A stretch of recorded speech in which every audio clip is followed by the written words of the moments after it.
So today I want to discuss feelings. Feelings are a human emotion that everyone has. We even go back to the Bible days and we see that, we read about how different people in the Bible had all these different feelings, whether it was joy, frustration, lust.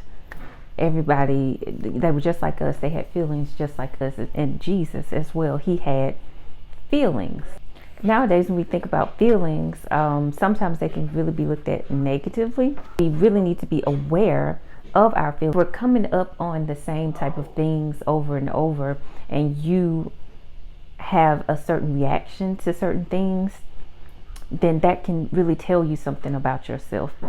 So our feelings are always valid. So never disregard your feelings and feel that you don't need to pay attention to them, because you do. And never disregard anyone else's feelings, because that person is right for feeling the way that they feel.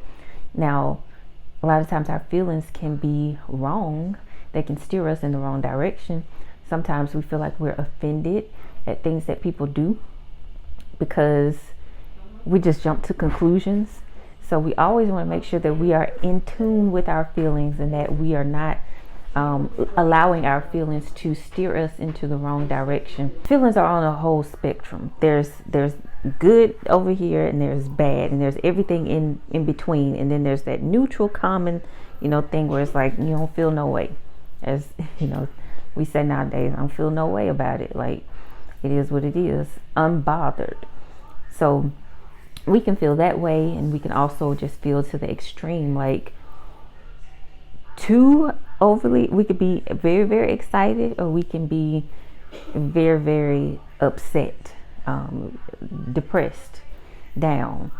And some people are even, some people even have to go through mental health therapy in order to check their feelings, in order to navigate those feelings. They need someone to help them, which there's nothing wrong with that.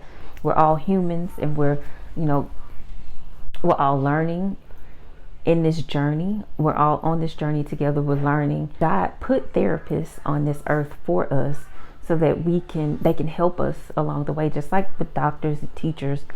So there's nothing wrong with us consulting someone every once in a while, or talking to someone in your family. Like, there's nothing wrong with that. So our feelings can either help us or they can hinder us. And we see a lot of that going on in the Bible. A lot of times we let our feelings take the center stage and control everything that goes on in our life.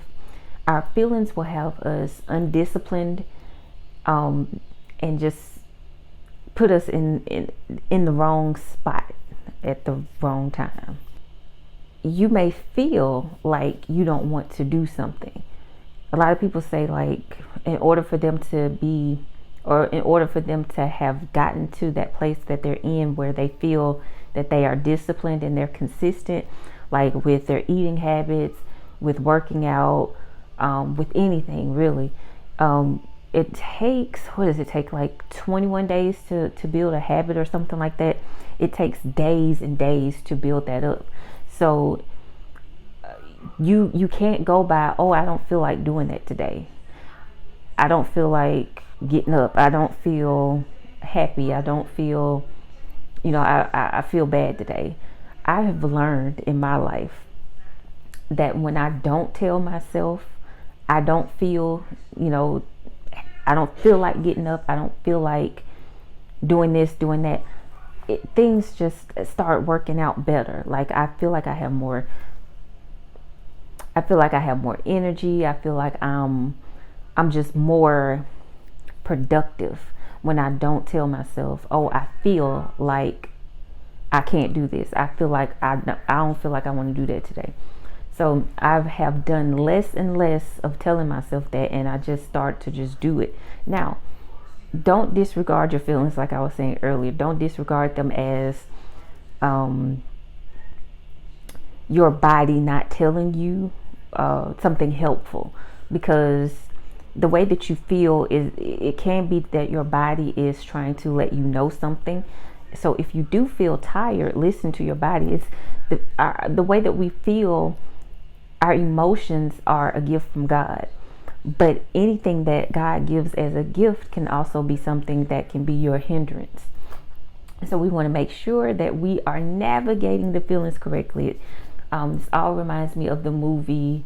What's the movie called? With the little girl and her feelings, Riley. Inside Out. It's just like Inside Out and Inside Out 2.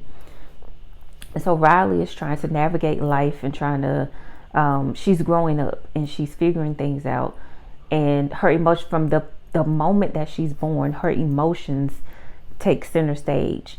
Her emotions start to just make everything happen. Like everything that she goes through in her life is because her emotions have been in the background. Well, they're in her head, just like making her do and say and feel certain types of ways. So there's she starts off with like 4 different emotions, and then in the second movie she has more emotions because she grows up, and so now she's feeling all kind of ways. And so, but first she starts off with joy, and joy, I believe joy is the first emotion that she has as a baby, I believe. But then there's sadness, and sadness was really just, he just wanted to like choke her. That sadness, and then there was anger, which is blow the top, just off of anything. And then there was one other emotion I can't remember. Look, Jordan says anxiety. She's listening to me. And then anxiety. So of course anxiety was just afraid to go and do anything. Like joy wanted to go out and be adventurous, and anxiety was just like, nope, we got to be careful. We can't do this, we can't do that. Like we have to be careful. We can't like hurt ourselves. We can't risk people talking about us. Like we can't do that. But so we have different emotions that we have to know. We have to know ourselves and know how to navigate these emotions, because if we don't, then your emotions will take over you. And I heard someone say, I heard Creflo Dollar say it. I know a lot of people feel how they feel about Creflo Dollar. I get it, but sometimes you have to get messages from people and just take the message, and then just go. But one thing that he said years ago that stuck with me, he said, it's not your business how other people treat you. And I was like, wait a minute now, it's me, they treat me like that. Because we automatically put ourselves center stage when we think about our feelings. Most of the time when you're offended about something, it's because you put yourself in the middle of it. And a lot of times with our emotions, like we're glad, sometimes we get glad about something because it's us, but then when it's someone else, it's like you can't get as glad about it as you would for someone else, which might be some jealousy there. There's something there that we need to check. That's why I'm saying with your emotions, you got to be able to check your emotions, be able to wait a minute, why am I feeling like this? But to kind of but yes, back to the comment that Creflo made. Our business is how we treat other people. We have to make sure that we're treating other people the way that we're supposed to, the way that the Father would want us to treat people. He says we're supposed to treat people with love. Oh, no man, nothing but love. We're supposed to love each other. We're supposed to make sure that we're taking care of one another. If you see that someone needs something, you're supposed to take care of them. So we got to make sure that we're taking care of each other and not putting each other down. And the only way that we can do that is if we're not telling ourselves, oh, I don't feel like it. I see that lady just fell over there, but I don't feel like going over there. I'm not going over there. The people gonna think I'm crazy if I'm helping this lady, whatever it may be. Because maybe that person is an outcast and you don't want to be seen with that person, but we should always be lending someone a helping hand, especially if they're elderly. We should always be trying to take care of each other and lift each other up, no matter what race or gender they are. If someone needs help, you got to help them. So we can't always you put yourself in the middle of that. And so you're thinking about what you need instead of what the other person needs. But we have to be able to stop and say, okay, let me check my emotions. Why am I feeling this way? Why am I doing this? So a lot of times your feelings are just like that check engine light, so that you can check your spirit and see, wait a minute, something ain't right. Lord, search my heart. Lord, help me. Whatever is there that is not like you, please get rid of it and replace it with you, Lord. So life isn't really about you. Life is about other people. God has put us here with the talents and abilities that we have so that we can help other people.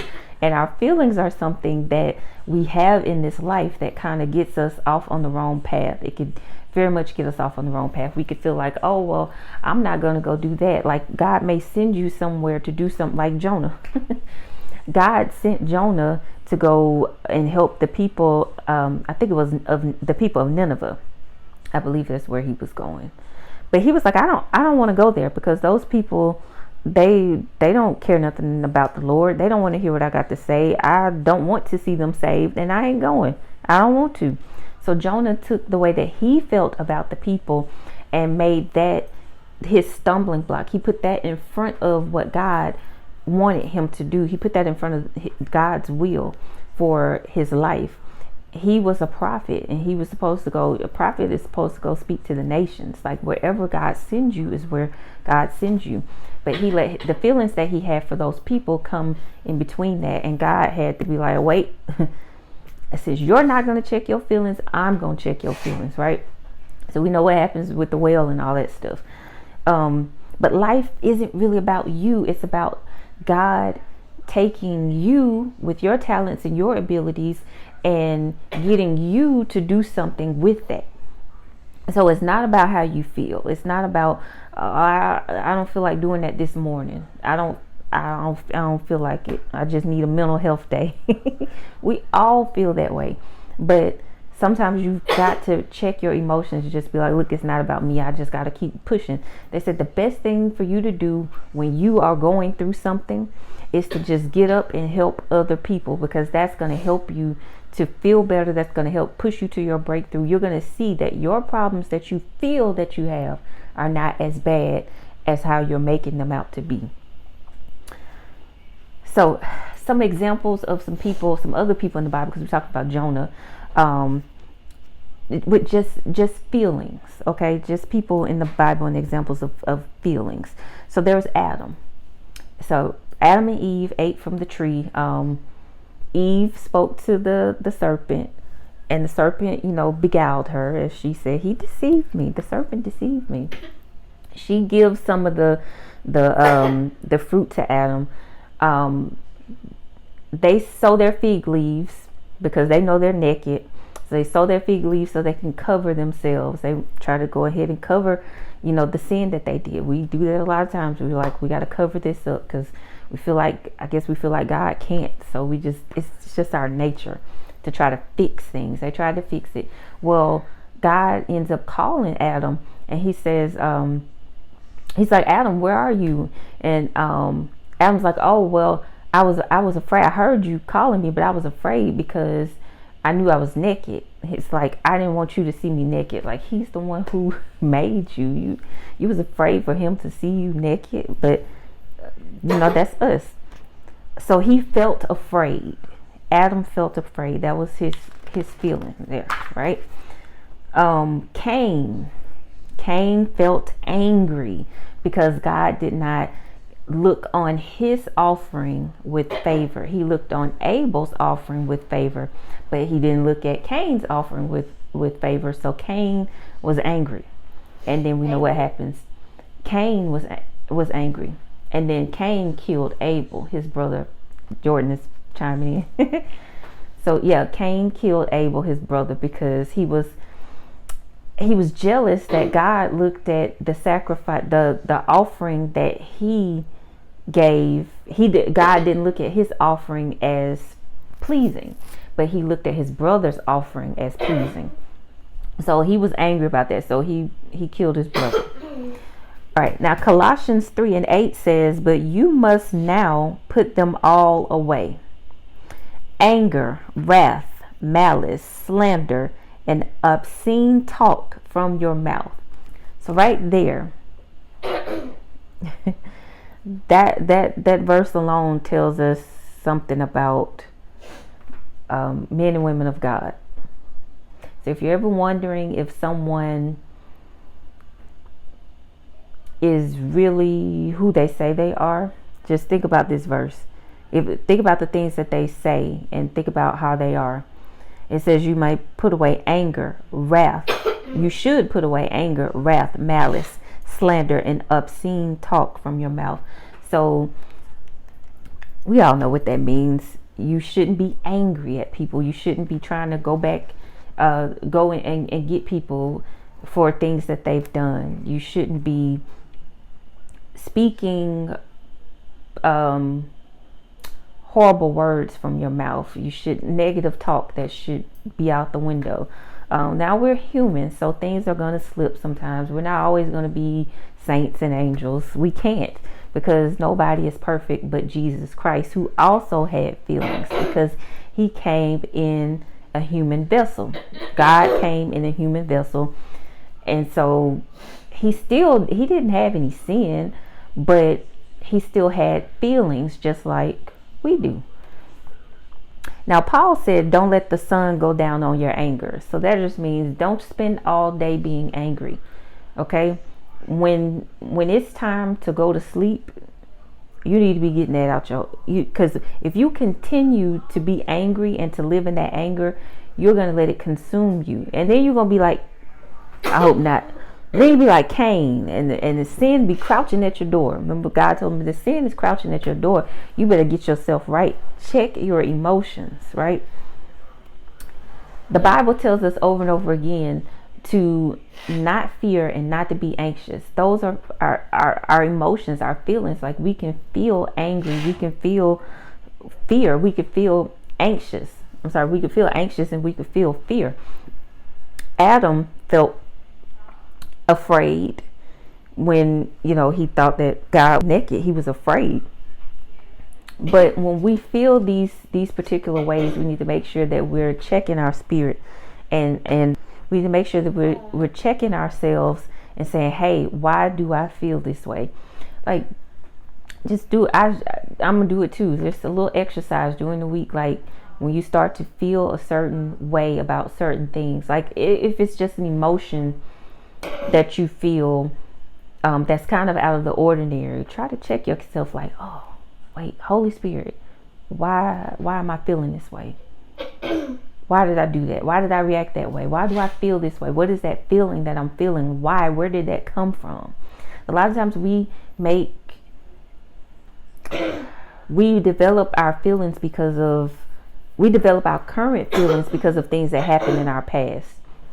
So if a certain perfume, that smell, like you might smell that smell today, and you're like, it starts to bring up feelings. You start to feel the way that you felt when you first smelled that perfume, or maybe you smell peach cobbler and you get excited because peach cobbler is something that maybe your grandma used to make for you all the time. So you get this exciting feeling when you smell peach cobbler, or maybe the summertime, hearing the cicadas. Like I was just telling my husband the other day, like that is a southern thing. Hearing the cicadas in the summertime, get you some good sleep. I feel peaceful, at rest when I hear those in the summertime, because it reminded me of going outside and playing until the street lights went off, and going in the house, getting a bath, and just resting, going to sleep, watching The Simpsons, and going to sleep. Like it just kind of made me feel like, it made me feel good. Like I hear them right now. It just make me feel good. So like your feelings are shaped up on emotions that, your experiences can shape the emotions that you have about different things. So if there's some negative emotions that are connected to something, you want to work that out. You might want to work that out, because that may become a block to you in your current life. Something that happened in your past coming back. You got to check your emotions, because you can't let the past dictate what happens in your current, your future. So we got to check our emotions, make sure that sin will not be crouching at our door like with Cain. And also Jesus. So Jesus, I always say that Jesus is our ultimate example. Jesus is the example of how you should live. So Jesus, he had emotions. He felt how he felt. Remember, in a couple of videos back, I was talking about Jesus and how he flipped the tables over, the money tables, because he was upset that they were making his father's house into a marketplace. So he felt emotions. Moses felt frustration because the children of Israel were always doing something. A couple of videos back, I talked about how Moses was up in the presence of the Lord getting the 10 commandments, and he comes down from the mountain and he sees that the children of Israel are worshiping a golden calf. So he gets very upset. He's frustrated at this point. He throws down the tablets. So the frustration, we're human. We're going to have those feelings, but we have to just check those feelings and make sure that if there's something negative, make sure that we're dealing with them the way that they need to be dealt with. Because if we don't deal with our feelings, the feelings are going to deal with us, and sin will be crouching at our door.